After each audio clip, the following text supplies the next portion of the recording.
بسم الله الرحمن الرحيم عما يتساءلون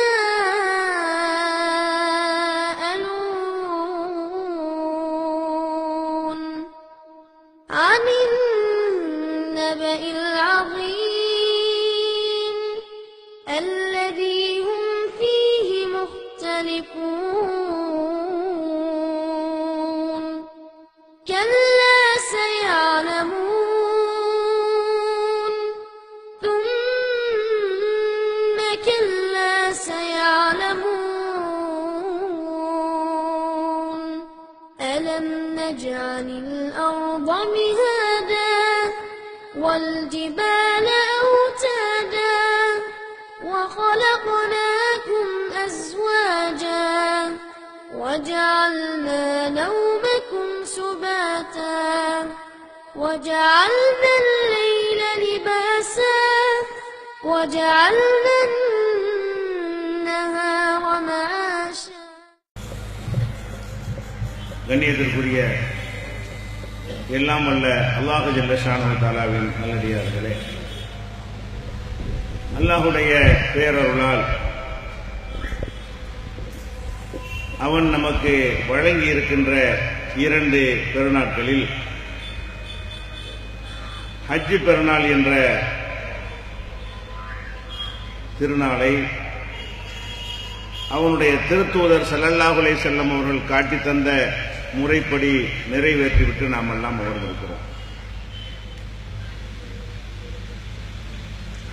உலகத்திலே எல்லா மதத்தவர்களுக்கும் பண்டிகைகள் இருக்கின்றன.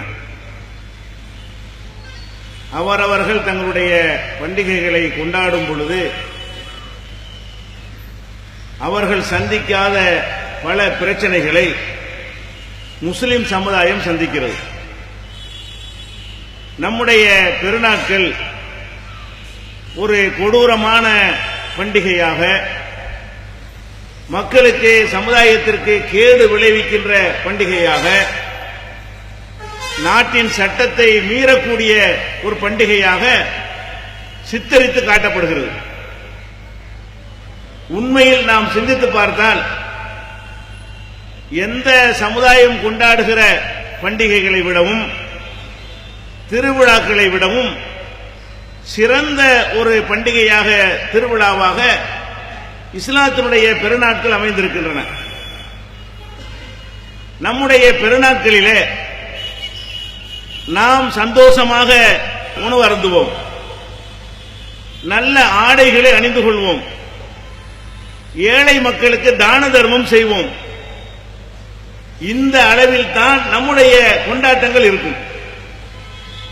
முஸ்லிம் பண்டிகையான நோன்பு பெருநாளிலோ ஹஜ் பெருநாளிலோ மக்களுக்கு பாதிப்பு ஏற்படுத்தக்கூடிய, சமுதாயத்திற்கு கேடு ஏற்படுத்தக்கூடிய எந்த விதமான காரியங்களுக்கும் இடமே இருக்காது.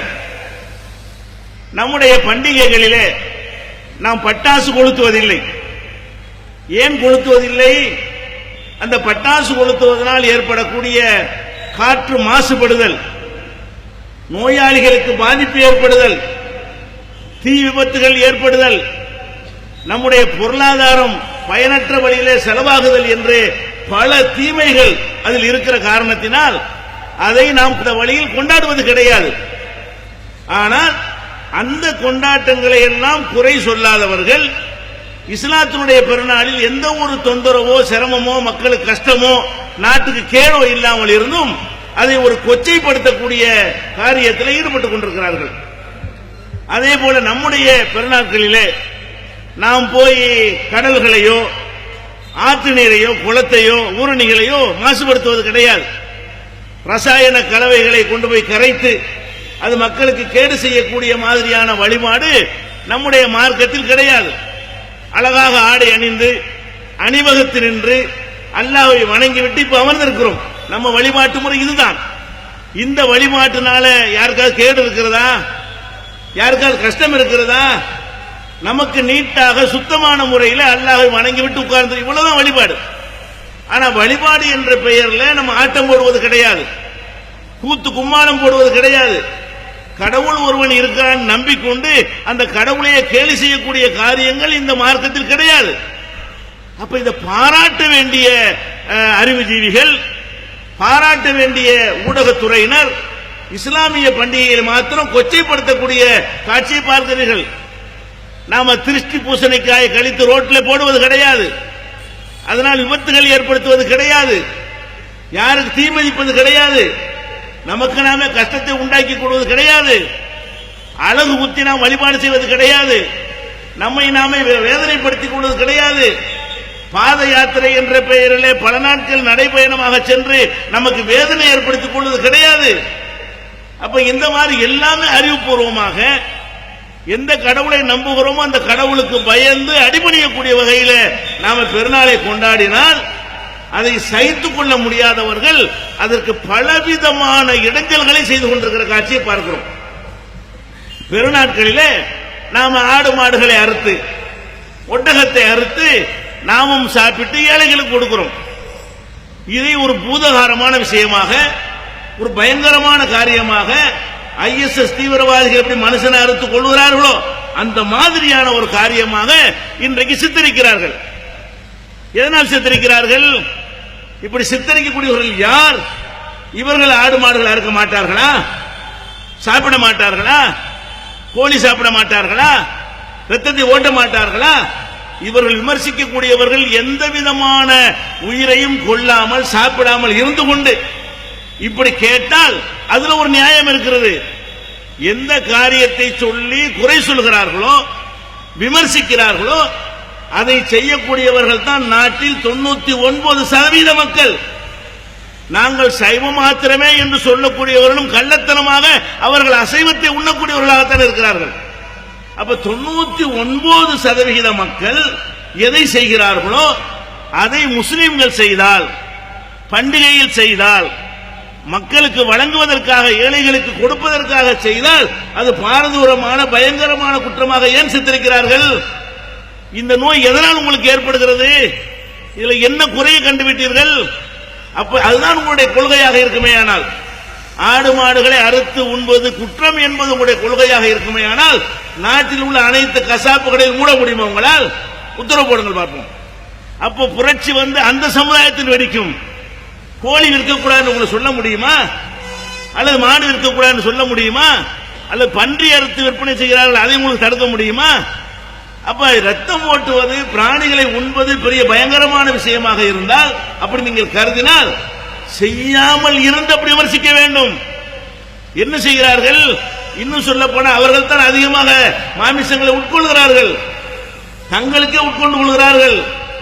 ஆடு மாடுகளை அறுத்து கடவுளுக்காக அறுத்து கொண்டு போய் தீயில இட்டு பொசுக்குகிறார்கள். எவனுக்கு பயனற்ற முறையில் கடவுளுக்காக என்று அறுக்கிறார்கள், பலியிடுகிறார்கள்.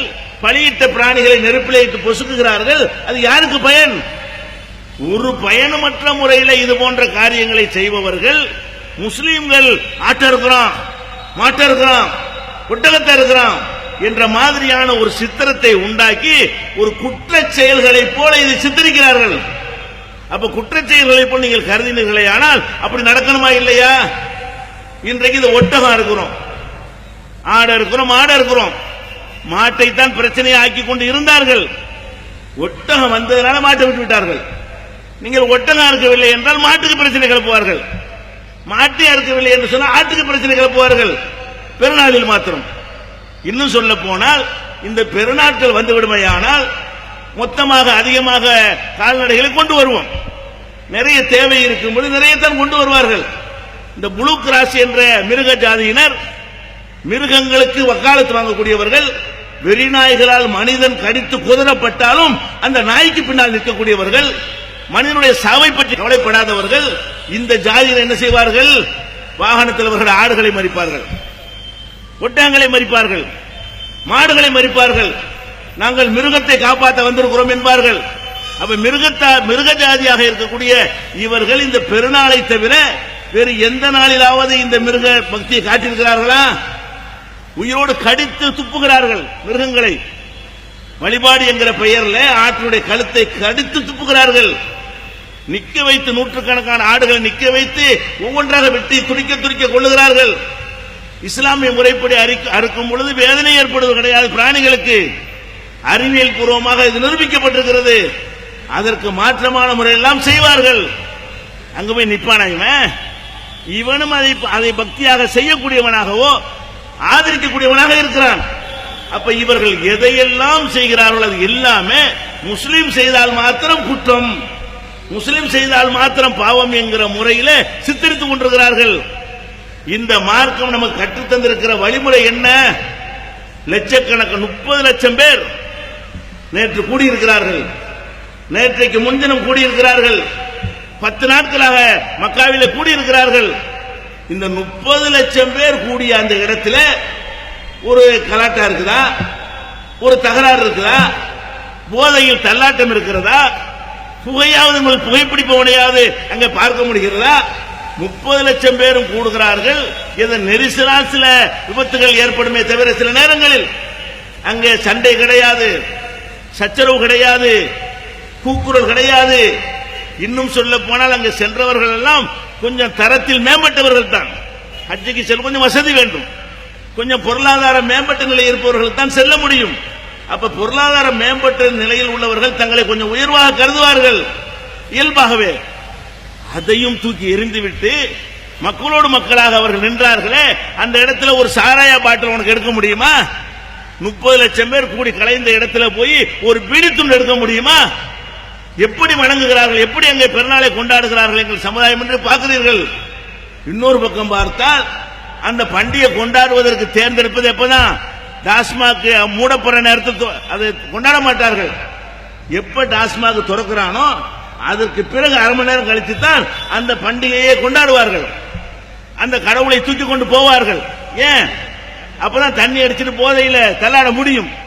அப்ப போதையில் தான் அதை செய்ய வேண்டும் என்கிற அடிப்படையில் போய் தான் ஒரு போலீஸுக்காரனை ஆத்துல வச்சு அமுக்குறாங்க, உள்ள வச்சு கொல்ல பாக்குறான்.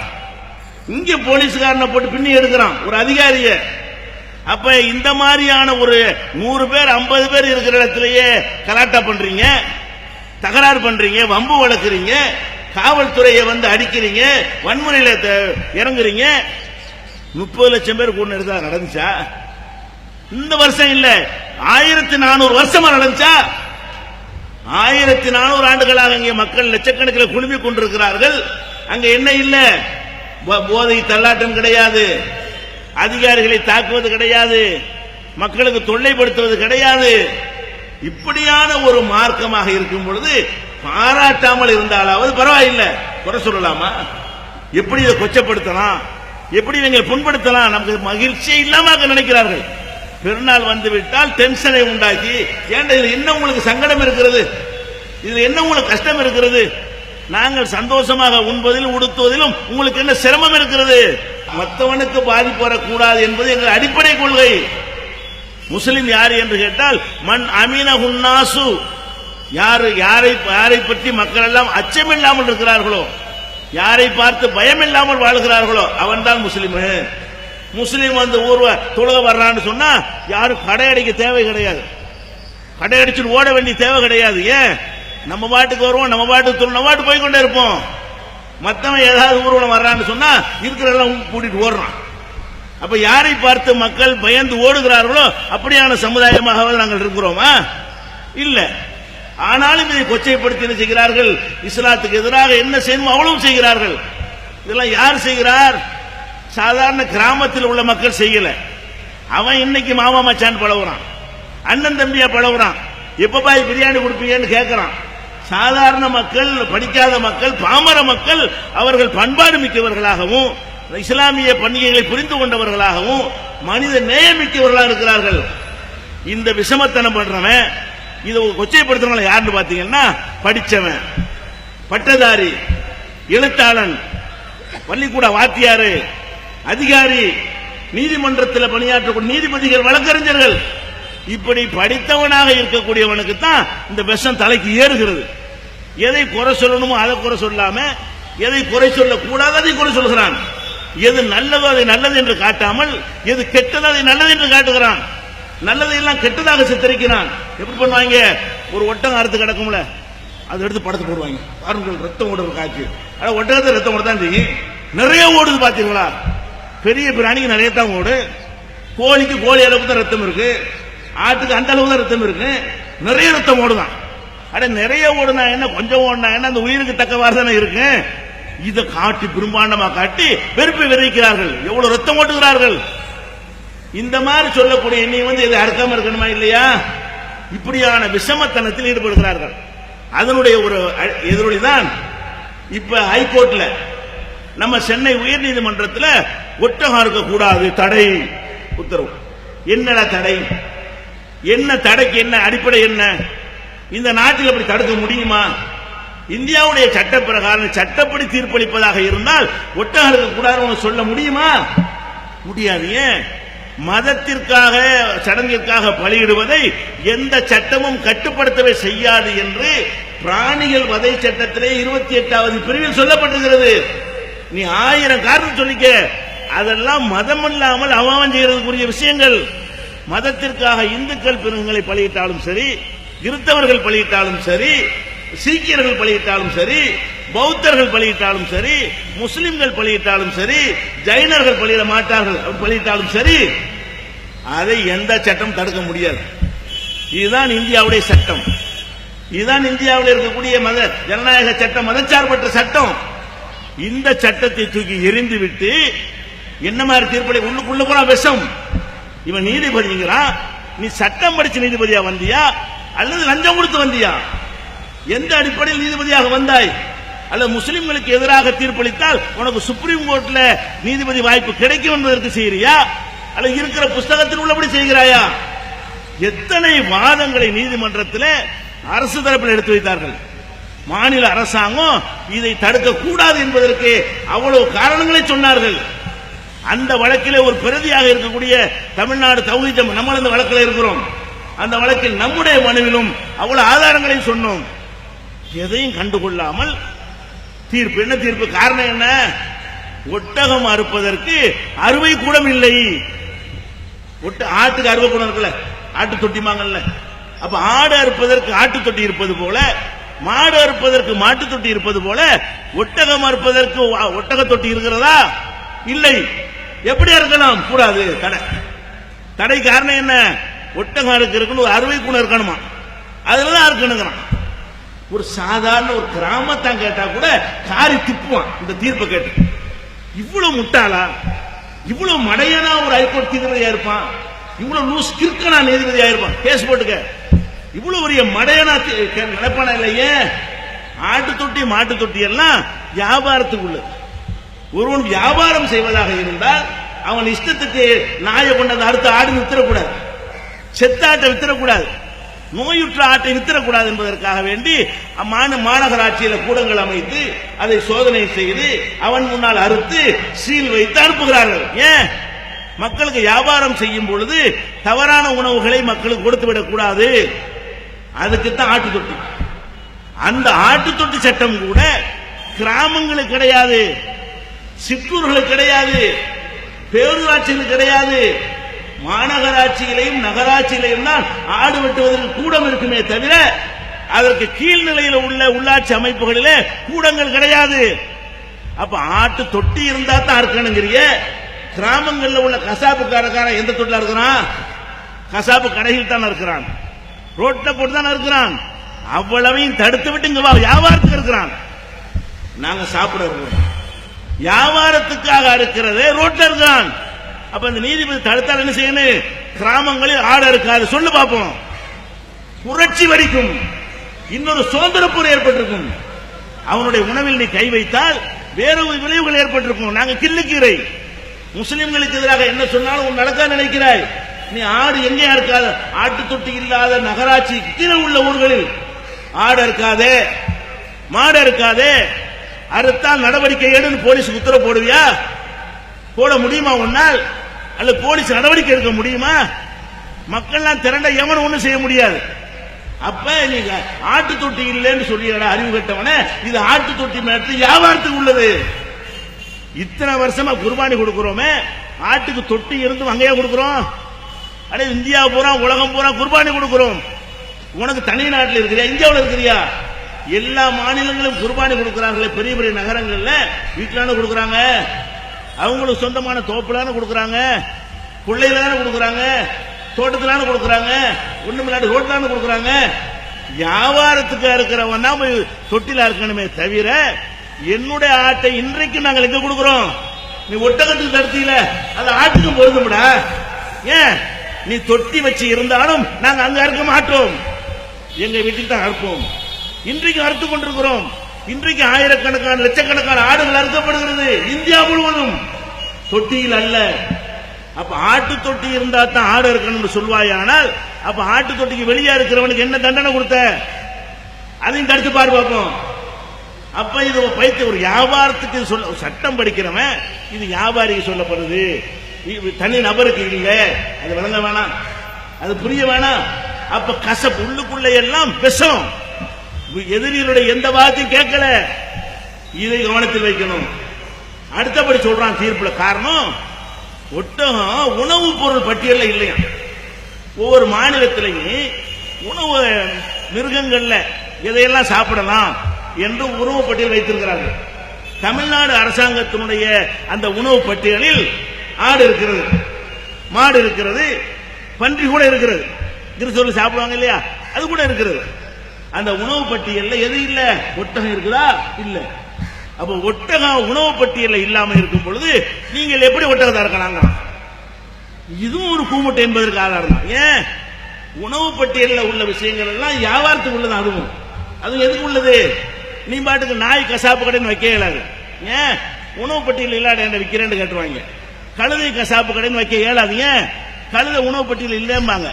இதெல்லாம் ஒரு வியாபாரம் செய்யும் பொழுது எந்த உணவுகளை சாப்பிடலாம் என்பதற்கு மத நம்பிக்கைகளை பார்த்து, மக்கள் பழக்கத்தை பார்த்து, அந்த கேடு செய்யுமா செய்யாது என்பதை பார்த்து ஒரு பட்டியலை போட்டிருக்கிறார்கள்.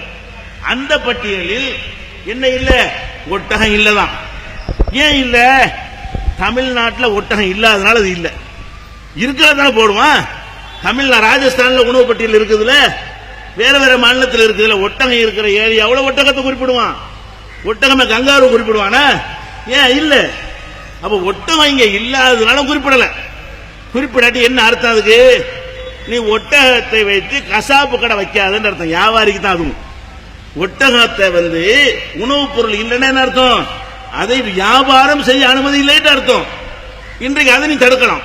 தமிழ்நாட்டில் எந்தெந்த பிராணிகளை அறுத்து விற்கலாம் சட்டம் இருக்கிறதோ அதில் ஒட்டகம் வரல. நீ கசாப்பு கடை வைத்துக் கொண்டு, கறிக்கடை என்று வைத்துக் கொண்டு ஒட்டகம் விற்கிறீங்க என்று கேஸ் போடலாம். அதை தடுக்கலாம். ஏன் பட்டியல் இல்ல? அப்ப நாட்டு சட்டப்படி தவறு என்றால் ஒத்துக்கொள்வோம்.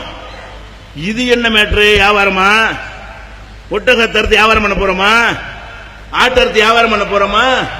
மாட்டறுத்து வியாபாரம் பண்ண போறோமா? நாங்க சாப்பிடுவோம், மற்றவனுக்கு கொடுப்போம். ரெண்டே மேட்ரு தான். இலவசமா கொடுப்போம். அதன் தோலை கூட விற்க மாட்டோம், தர்மமா தான் கொடுப்போம். ஒட்டகம், ஆடு மாடு ஒட்டகங்களை அறுத்தால் அதன் தோலை கூட விற்று காசாக கூடாது, தர்மத்துக்கு கொடுத்து விட வேண்டும். கூலியா கூட கொடுக்க கூடாது. அறுக்கிறவனுக்கு கூலியாக கூட அந்த ஆட்டு தோல் கொடுக்க கூடாது. கூலி கை காசை போட்டு கொடுக்கணும், தோலை தர்மம் செய்யணும். அதுல எந்த ஒன்றையும் வியாபாரத்திற்கு பயன்படுத்தக்கூடாது. அறுக்கிறவனுக்கு கூலியாக கூட பயன்படுத்தக்கூடாதுன்னு சொன்னா இது எப்படி வியாபார சட்டத்தில் வரும்? வியாபாரம் செய்வதற்கு இன்னென்ன பிராணிகளை தான் நீ அறுத்து வியாபாரம் செய்யலாம், மாமிசமாக வியாபாரம் செய்யலாம் சட்டம் இருந்தால் அதை கொண்டாந்து எங்க பொறுத்தலாம்?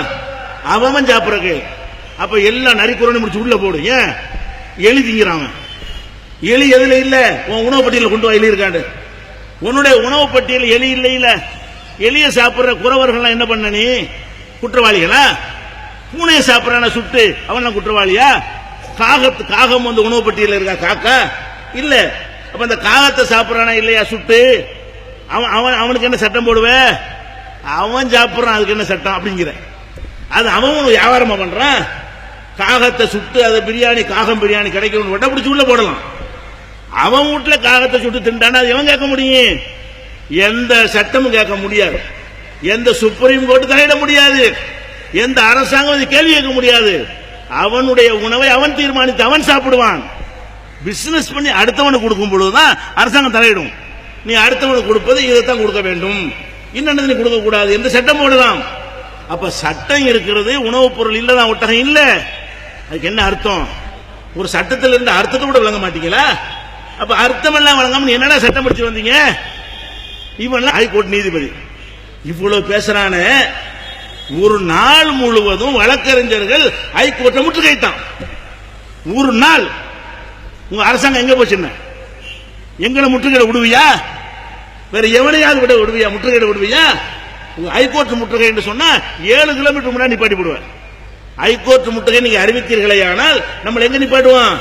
7 கிலோமீட்டருக்கு முன்னாடி நிப்பாட்டி பிடிச்சு கொண்டு மண்டபத்தில் வச்சுட்டு அல்லது வழக்க போட்டு அனுப்பி விடுறியா இல்லையா? அப்ப வழக்கறிஞர்கள் மாத்திரம் எப்படி ஹைகோர்ட்டை முற்றுகையிட்டார்கள்? யாரும் போக முடியல, வர முடியல, எப்படி முற்றுகையிட்டார்கள்? எப்படி ரோட்டை ஸ்தம்பிக்க வைத்தார்கள்? 12 மணி நேரம் எந்த வாகனமும் செல்ல முடியவில்லை. இதே நீதிபதி இருக்கிற நீதிமன்றத்தில் தான் இந்த ஹைகோர்ட் நீதிபதி இருக்கிறானே, அவன் உட்கார்ந்து இருக்கிற கோர்ட்ல தான் நடக்கிறது. அதுக்கு என்னடா உத்தரவு போட்ட? புடிச்சு உள்ள போடுன்னு சொன்னியா? அவர் நீதிமன்றத்தை முற்றுகையிடுகிறார்கள், மக்களுக்கு தொந்தரவு பண்ணுகிறார்கள் என்று உன்னால சொல்ல முடிஞ்சா? நீ சட்டம் பேசுறியா? இவர் கட்டுப்படணும், போலீஸ் கட்டுப்படுத்த வேண்டும். அப்ப போலீஸ் உத்தரவு போடல, அப்ப போடுற உத்தரவு. போலீஸ்க்கு என்ன பண்ண? இந்த நீதிபதி எப்படிப்பட்டவன் கேட்டா, போலீஸ் நாட்டில் மாநிலத்தில் போலீஸ் இருக்கிறது, போலீஸ்காரங்க எல்லாத்தையும் பாதுகாக்கிற பொறுப்புல இருக்கிறாங்க, நீதிமன்றத்தை அவங்க தான் பாதுகாப்பாங்க. இந்த கூமுட்டை என்ன பண்ணான்னு கேட்டா, அது மத்திய போலீஸ் வேணும்ட்டான். கோர்ட்டை பாதுகாப்பதற்கு மத்திய போலீஸ் வண்டியில மத்திய போலீஸ் கொண்டு வாழ பாப்பா ஒட்டகத்தை பிடிக்க.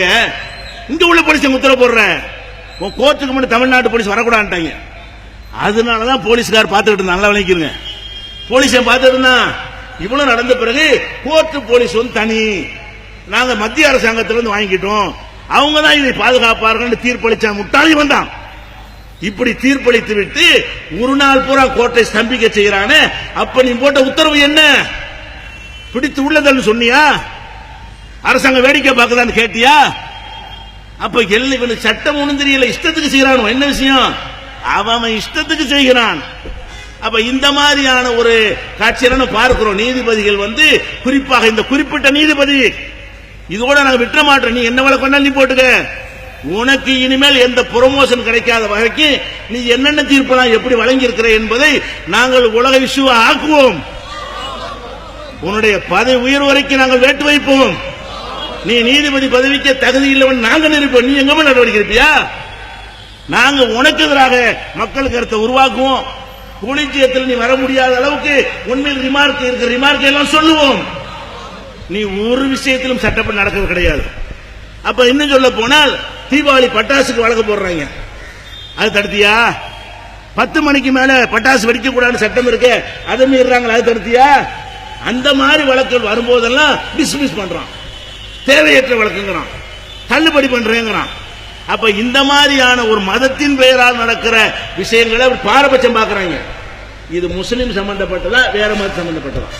முஸ்லீம் சம்பந்தப்பட்டவன சட்ட புத்தகத்தை முடிப்படுறாங்க, விரும்பின மாதிரி தீர்ப்பளிக்கிறாங்க. முஸ்லீம் அல்லாதவர்கள் பிரச்சனை வந்தா சட்டத்தில் மதச்சார்புக்கு உரிமை இருக்கிறது, எல்லா மக்களுக்கும் உரிமை இருக்கிறது, மத வழிபாட்டை எப்படி தடுப்பது என்று சட்டம் பேசுகிறார்கள். அப்ப நீதிமன்றத்தை நாங்க நம்புறோம்னு பார்த்தா நீதியை காவியா இருந்தா நாங்க எங்கடா போறது?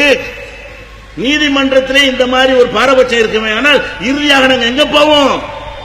போலீஸ் அநியாயம் பண்ணுவான், அதிகாரி அநியாயம் பண்ணுவான், பெரும்பான்மை மக்கள் எங்களுக்கு அநியாயம் பண்ணுவாங்க.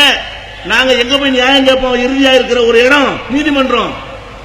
அங்க வர்றதுக்கு பயங்காற்றிய நீதிமன்றம் வந்துடாதே, தீர்ப்பு உனக்கு எதிராக தான் இருக்கும். பாபர் மசீத் பார்க்கலையா?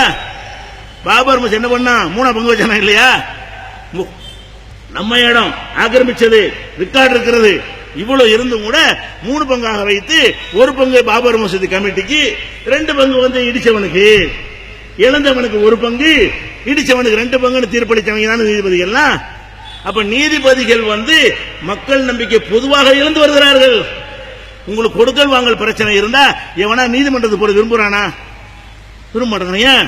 போன அம்புட்டுதான் 65-70 வருஷம் ஆக்கிடுவாங்க. செத்து போனவங்க தண்டனை கொடுக்குறாங்க.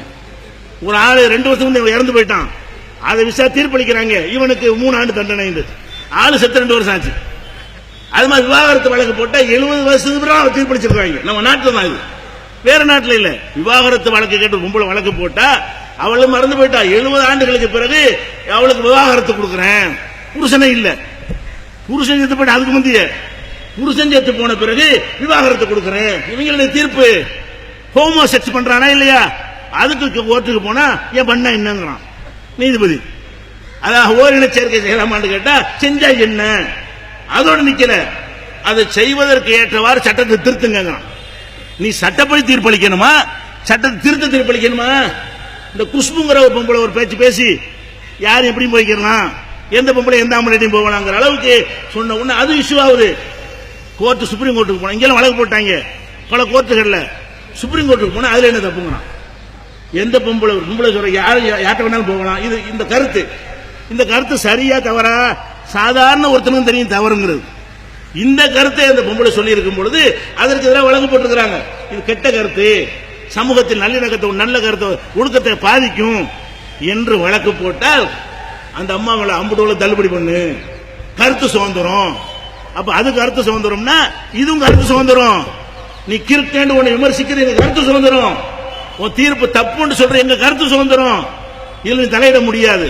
இப்ப என்னது, அரசாங்கத்தை ஏவி விட்டு புடி ஒட்டகத்தை அறுக்க விடாத, அறுத்தேன்னு சொன்னா உன்னை சீட்டு கழிச்சிருவாங்க. அறுத்தேன்னு சொன்னா அந்த பகுதியில் உள்ள இன்ஸ்பெக்டர் தான் பொறுப்பு. இப்படி எதுக்காவது சொன்னியா? அட எவ்வளவு நாட்டில் நடக்குது. சுப்ரீம் கோர்ட்ல தீர்ப்பளிக்கிற தண்ணீர் திறக்க சொல்லி இங்க காஞ்சிக்கிட்டு இருக்கு பயிர்கள் எல்லாம். அந்த காவிரி நமக்கு உரிமை இருக்கிறது. தண்ணியை பொறுத்த வரைக்கும் எப்படி உரிமை? அந்த தண்ணீர் வடிகாலாக எதுவரைக்கும் இருக்கிறதோ அவ்வளவு பேருக்கு உரிமை இருக்கிறது. காவிரியை திறந்து விட்டா உனக்கு வெள்ளம் வந்தா திறந்து விடுவேன். இங்க எங்க கடல்ல வந்தா கலக்குது, எங்க கடல்ல கலக்க அனுமதிக்கலன்னு சொன்னா நீ மூழ்கி போயிருவ. அப்ப அந்த காவிரி தண்ணீர் எந்த தண்ணீரா இருந்தாலும் சரி, அது எங்க போய் முடிய வடிகாலாக பயன்படுகிறதோ அதுவரை வாழுகிற மக்களுக்கு உரிமை. இதுதான் சர்வதேச நீதி. சர்வதேசத்தில் தண்ணீருக்கான நீதி என்ன? இதுதான். அதனால தான் 2 நாடுகளுக்கு மத்தியில் கூட தண்ணீரை பகிர்ந்துக்கிறாங்க. பங்களாதேஷுக்கு இந்தியாவுக்கு மத்தியில் தண்ணி சப்ளை நடந்து கொண்டிருக்கிறது. ஏன் நீ கொடுக்கலன்னு சொன்னா அவன் அணையை கட்டி மறிச்சிருவாங்க. மறிச்சா இந்தியா மூழ்கி போயிடும். இந்தியா தண்ணி பங்களாதேஷுக்கு வரக்கூடாதுன்னு சொல்லிட்டு அவன் ராட்சச அணையை கட்டி விட்டான்னு வைங்க, அப்ப தண்ணி வராது, உனக்கு கடலும் கிடையாது, உள்ள மூழ்கி செத்து போயிருவ. அப்படிங்கிற மாதிரி வரும் பயந்துகிட்டு தான் தண்ணீரை விநியோகம் பண்றான் பல நாடுகளுக்கு மத்தியில். எகிப்துக்கு இஸ்ரேலுக்குமே இருக்கிறது சண்டை. எகிப்து தண்ணீர் இஸ்ரேலுக்கு போகுது. ஏன் தடுக்க முடியாது? அப்ப தண்ணீரை தடுக்க முடியாது. இது போக பல வருடங்களாக நம்ம இதை அனுபவிச்சுட்டு வர இருக்கிறோம். பல நூற்றாண்டுகளாக தண்ணீரை நமக்கு பாக்கியது இருக்கிறது. இந்த ஒரு சாதாரண ஒரு விஷயம், இதை தீர்ப்பளிக்கிறதுக்கு சுப்ரீம் கோர்ட் இருக்கிற இழுவை, காவிரி நீர் மேலாண்மை ஆணையம் இருக்கிற இழுவை, நாட்டுடைய பிரதமரை கேட்டா அதுல நம்ம தலையிட முடியாது. இதுல காவிரி பிரச்சனை நான் தலையிட முடியாதுங்கிறாரு. வேற யார் தலையிடுவா? பிரதமர் தலையிட எவன தலையிடுறது? ஒபாமா தலையிடுமா? அப்படியே சொல்லு. நாங்க தலையிட முடியாது. ஒபாமா தீர்த்து வைங்க. மானம் கட்டவங்களாம் வெக்கமா இல்லையா? ஒரு மாநிலம் காஞ்சி வறண்டு கொண்டிருக்கிறது, தண்ணீர் இல்லாமல் காய்ந்து விவசாயி தற்கொலை பண்ற நிலைக்கு போய் கொண்டிருக்கிறான். ஒரு நாட்டின் பிரதமர் சொல்லுகிறான், என்னது நாங்கள் தலையிட மாட்டோம். எதுப்ப தலையிட மாட்டேங்கிறான்? சுப்ரீம் கோர்ட் தீர்ப்புக்கு பிறகு அவனுக்கு போடு வழக்கு. சுப்ரீம் கோர்ட் கொடுக்க சொல்லுது, நான் தலையிட மாட்டேங்கிறான். சுப்ரீம் கோர்ட் தீர்ப்பை உறுதி செய்யறவங்க வேலையா, தலையிட மாட்டேங்கிற வேலையா? அப்ப சுப்ரீம் கோர்ட் தீர்ப்பை நாட்டின் பிரதமர் மதிக்கலன்னு சொன்னா எங்கள சொல்ற? அதே மாதிரி சுப்ரீம் கோர்ட் மகாராஷ்டிராவில் விழா நடத்துவாங்க, உரியடி விழாண்டதுக்கு பேரு. உரியடி விழாண்ட என்ன அர்த்தம்? ஒரு 20 பேர் நிப்பாங்க, அவனுக்கு மேல 19 பேர் நிப்பான், அவனுக்கு மேல ஒரு 18 பேர் நிப்பாங்க. இப்படி கூம்பு மாதிரி போயிட்டு இருக்கும். கடைசியா ஒத்தமை நின்று அதை அடிச்சு உடைக்கிறது. உயரமான இடத்துல ஒரு பொருளை கட்டி வைத்து விட்டு மனித ஏணி மாதிரி உண்டாக்கி அதை உடைக்கிறது பேர் உரியடி திருவிழா. இதுல இப்படி 20 பேர் நின்றான்னு சொன்னா என்னாச்சு? 100 அடிக்கு மேல ஓடுது. 100 அடி உயரத்துக்கு அப்படி மனுஷன் நின்றான்னு சொன்னா ஒத்த சிலிப்பானான்னு வைங்க, 100 அடியில இருந்து விழுந்தான்னு சொன்னா 4 பேர் காலியாயிருவான். அப்படி காலியாகி போயிட்டான். இந்த வழக்கு வந்த போது சுப்ரீம் கோர்ட் சொல்லுது அதை அனுமதிக்க கூடாது. 3 பேர் 4 பேர் 20 அடி அளவுக்கு தான் இருக்கணும், அதுக்கு மேல உயரமாக அது நடத்தக்கூடாதுன்னு சொல்லி சுப்ரீம் கோர்ட் சொல்லுது. அப்ப மகாராஷ்டிராவில் ஆட்சியில் பங்குல இருக்கக்கூடிய சிவசேனா சொல்லுது, மத விஷயம் தலையிடாத, இது எங்க மதத்துக்காக செய்யறோம், மத நம்பிக்கையில் செய்யறோம், கோயில் திருவிழாவில் செய்கிறோம், இதை நாங்க சுப்ரீம் கோர்ட்டை கட்டுப்பட மாட்டோம் டிக்ளேர் பண்றோம். ஓபனா எழுதலாம், எழுதி நடத்துறான். நடத்தும் போது என்ன செய்யணும்? நம்ம ஒட்டகத்தை கத்துறான்ல, அவன் ஆர்ப்பாட்டம் பண்றான்ல. கர்நாடகத்தில் தண்ணீர் பாய்ச்சலுக்கு ஆர்ப்பாட்டம் நடத்தாதவன்லாம் முஸ்லீம் ஒட்டகம் விடாதுன்னு 4 பேரும் கத்துறாங்க. இங்க இப்படி கத்திரியடா, பாஜக ஆட்சியில சுப்ரீம் கோர்ட் தீர்ப்பளிச்ச பிறகு அங்க என்ன நடந்துச்சு? உரியடி விழா நடக்குது. சுப்ரீம் கோர்ட் தடை, போலீஸ் பாதுகாப்போட 20 அடி உயரம் 100 அடி உயரத்திற்கு அந்த உரியடி திலாவை நடத்தி பேப்பர்ல வருது. அப்ப சுப்ரீம் கோர்ட் தீர்ப்பு வந்து மயிருக்கு சமம்ங்கறாங்க. அதனால அர்த்தம் இருக்கு, உன் தீர்ப்பை மசரா கூட மதிக்கலடாம. அவ்வளவு பெரிய விஷயம் நடந்ததுக்கு நீ என்ன செஞ்ச? காவல்துறைக்கு உத்தரவு போட்டியா? அதே நடவடிக்கை எடுத்தியா? பேருக்கு ஒரு வழக்கு, அது ஊத்தி மூடிறாங்க. அப்புறமேல அது ஒரு விஷயம். அப்ப என்ன ஆள் பார்த்து நீதி? சுப்ரீம் கோர்ட்டை தீர்ப்பளித்தாலும் சரி, அதெல்லாம் உங்களை தான் பயங்காட்ட ஒத்து வருமே தவிர மற்றவன் கையை கூட வைக்க இயலாது, நெருங்க கூட இயலாது. உன் சுப்ரீம் கோர்ட் தீர்ப்புக்கு அப்புறம் 10 எரியுது கர்நாடகம். அட நீதிமன்ற தீர்ப்பளித்து விட்டு திறந்து விடுறேன்னு சொன்னா எப்படி திறக்கலான்னு கொந்தளிக்கிறான் யார்? நீதிமன்ற அவசியம் இல்லையா? சீதாராமையா சொந்தமாக திறந்து விட்டாரு. நீதிமன்ற தீர்ப்புக்கு அப்புறம் தானே திறந்து விட்டாரு. அதை பிரச்சனையை ஆக்கினால் அவன் யாரு? அவன் பிரச்சனையை ஆக்கலாம் என்றால் நாங்க ஏன் ஒட்டகத்தை ஆக்கக்கூடாது? ஒட்டகம் நல்லா சாப்பிட்டுட்டா இருக்கிறோம். இன்னைக்கு ஒட்டகம், நாளைக்கு மாடு, ஆடு, கோழி, அதுக்காக பயப்படுறோம். இங்க ஒட்டகத்தெல்லாம் விரும்பி யாரும் சாப்பிட்டு இருக்கல. ஆழம் பார்க்கறதுக்குள்ள தீர்ப்பு இது. இப்படி சும்மா இருந்தாங்கன்னா அடுத்த வருஷம் மாட்டு இருக்காதேமாங்க. அதுக்கு அடுத்த வருஷம் மாட்டுல ரத்தம் கூட, ஆட்டுல ரத்தம் கம்மிமாங்க. அப்புறம் ஆட்டுல ரத்தம் அதிகமா இருக்கு, கோழி தான் கம்மி, கோழி குர்பானி கொடுப்பாங்க. இப்படி எல்லாம் சொல்லுவாங்க என்பதற்காகத்தான் இது விசுவாக்குகிறோம். இப்ப நம்ம தெளிவாக சொல்கிறோம், இந்த நீதிமன்ற தீர்ப்பை நம்ம மதிக்க தேவை கிடையாது. ஏன்? இது சட்டத்திற்கு புறம்பான தீர்ப்பு. இவர்கள் என்ன நீ கெடுபிடி பண்ணாலும், குடிச்ச ஒட்டகத்தை கொண்டு ஆந்திரவன் விட்டாலும் சரி, அறுக்கிறவன் அறுக்கத்தான் போகிறான். சிபிஐயாலையும் கண்டுபிடிக்க முடியாது, போலீஸாலையும் கண்டுபிடிக்க முடியாது. அதுக்கப்புறம் நீ என்ன நடவடிக்கை எடுத்தாலும் அதுக்கு சந்திக்க தயாரா இருக்கிறோம். நாங்க கட்டுப்பட மாட்டேங்க. நீ சட்டப்படி முத கட்டுப்படுவோம். இஸ்லாமிய மார்க்க விஷயத்தில் தலையிடுற மதச்சார்பற்ற நாடுங்கிற ஒவ்வொரு மதத்தவர்களும் அரசியல் சாசனம், சட்டத்தோட எது பெருசு? சாசனம் பெருசு. அரசியல் சாசனத்தில் எழுதின விஷயத்தை மீறும் வகையில் ஒரு சட்டம் இருக்குமே, ஆனால் சட்டத்தை போட்டு மிதிக்கணுமே தவிர அரசியல் சாசனத்தை மிதிக்க முடியாது. ஒவ்வொருத்தனும் தன்னுடைய மதப்படி நடப்பதற்கு உரிமை இருக்குது என்று அரசியல் சாசனம் சொல்கிறது. எந்த அளவுக்கு சொல்கிறது என்று சொன்னால், சீக்கிய மதத்தில் கத்தி வைத்துக் கொள்வார்கள். அவங்க மத சட்டம் அது. கிருபான்னு சொல்லக்கூடிய குருவாள், சின்ன வாள் வைத்திருப்பார்கள். இதை வச்சுக்க அனுமதி கிடையாது யாருக்கும். கத்தி வைத்துக் கொண்டால் கேஸ் போட்டுருவான்.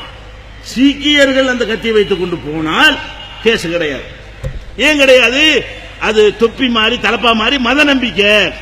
இந்துக்கள் பொட்டு வைக்கிற மாதிரி, ராமம் போடுற மாதிரி, அது கிறிஸ்தவர்கள் சிலுவை போடுற மாதிரி அவனுடைய அடையாளம் எது? சின்ன கத்தி வச்சுக்கிறது. அப்ப அவன் மட்டும் கத்தி வச்சுக்கிறான், மத்தவன் கத்தி வச்சுக்கிறான். சட்டம் இருக்கு, வச்சுக்கிட்டு இருக்கான். இன்னைக்கு அவனை கேட்க முடியுமா உன்னால? அப்ப அரசியல் சாசனத்தில் வழங்கப்பட்ட உரிமை என்று போது எந்த சட்டம் போட்டு உங்களால் தடுக்க முடியாது. அப்ப இந்த தீர்ப்பு கொடூரமான தீர்ப்பு, தப்பான தீர்ப்பு, எங்கள் மார்க்கத்தில் விளையாடக்கூடிய தீர்ப்பு, இந்திய அரசியல் சாசனத்துக்கு எதிரான தீர்ப்பு என்பதால் இதை நிராகரிக்கிறோம் என்பதை நம்ம அழுத்தம் திருத்தமாக சொல்ல வேண்டும். அரட்டல் மிரட்டலுக்கு பயப்படக்கூடாது, துணிந்து எதிர்கொள்ள வேண்டும். எது வந்தாலும் சரி என்று மன்னிக்க வேண்டும் என்ற அடிப்படையில் தான் இன்றைக்கு மக்கள் ஒட்டகத்தை அனைத்து மீது அறுக்கத்தான் போகிறார்கள் என்பதை தெரிவித்து நிறைவு செய்து கொள்கிறேன். வாஹிர் தாவானா அல்ஹம்துலில்லாஹி ரப்பில் ஆலமீன். அல்லாஹ்